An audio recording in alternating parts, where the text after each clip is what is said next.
ಎಷ್ಟೋ ಜನ ರೆಡಿನೇ ಆಗಲ್ಲ, ರೆಡಿ ಆದ್ರೆ ಆಚೆ ಹೋಗಲ್ಲ, ಯಾರೇನು ಅನ್ಕೋತಾರೆ.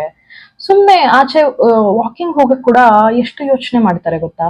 ಯಾರಾದ್ರೂ ವಾಕಿಂಗ್ ಮಾಡ್ತಾ ಇದ್ದಾಳೆ, ಎಷ್ಟು ದಪ್ಪ ಇದ್ದಾಳೆ ಅನ್ಕೊಂಡ್ಬಿಡ್ತಾರೆ. ಅಯ್ಯೋ ನಾನು ಡ್ಯಾನ್ಸ್ ಮಾಡೋದಾ, ಅಯ್ಯೋ ಡ್ಯಾನ್ಸ್ ಮಾಡೋದು ಎಷ್ಟು ಜನ ಅನ್ಸೇಫ್ ಫೀಲ್ ಮಾಡ್ಕೋತಾರೆ, ಅಂದ್ರೆ ಇನ್ಸೆಕ್ಯೂರ್ ಫೀಲ್ ಮಾಡ್ಕೋತಾರೆ ಡ್ಯಾನ್ಸ್ ಮಾಡಕ್ಕೆ. ಏಕೆಂದ್ರೆ ಅಯ್ಯೋ ಇವಳೇನ್ ಚೆನ್ನಾಗಿದ್ದಾಳ ಡ್ಯಾನ್ಸ್ ಮಾಡಕ್ಕೆ, ಇವಳು ನೋಡು ಹೇಗಿದ್ದಾಳೆ, ದಪ್ಪಕ್ಕಿದ್ದಾಳೆ, ಡ್ಯಾನ್ಸ್ ಮಾಡ್ತಾಳ, ಇಷ್ಟಪ್ಪ ಇದ್ರೆ ಡ್ಯಾನ್ಸ್ ಮಾಡಬಾರ್ದಪ್ಪ, ಆತರ ಏನೇನೋ ಮಾತಾಡಿ ಅವರು ಪಾಪ ಅವ್ರ ಮುಂಚೆಯಿಂದ ಕೇಳಿ ಕೇಳಿ ಹಾಗೆ ಹೇಗಾಗ್ಬಿಟ್ಟಿರುತ್ತೆ ಅಂದ್ರೆ, ಕೆಲವ್ರಿಗೆ ಡ್ಯಾನ್ಸ್ ಮಾಡಕ್ ತುಂಬಾ ಇಷ್ಟ ಇದ್ರು ಮಾಡಲ್ಲ, ಕೆಲವ್ರಿಗೆ ಏನೋ ಅವ್ರ ಆರೋಗ್ಯಕ್ಕೋಸ್ಕರ ವಾಕ್ ಹೋಗ್ಬೇಕಂದ್ರು ಯಾರೇನ್ ಅನ್ಕೋತಾರೋ ಅಂತ ಹೋಗಲ್ಲ.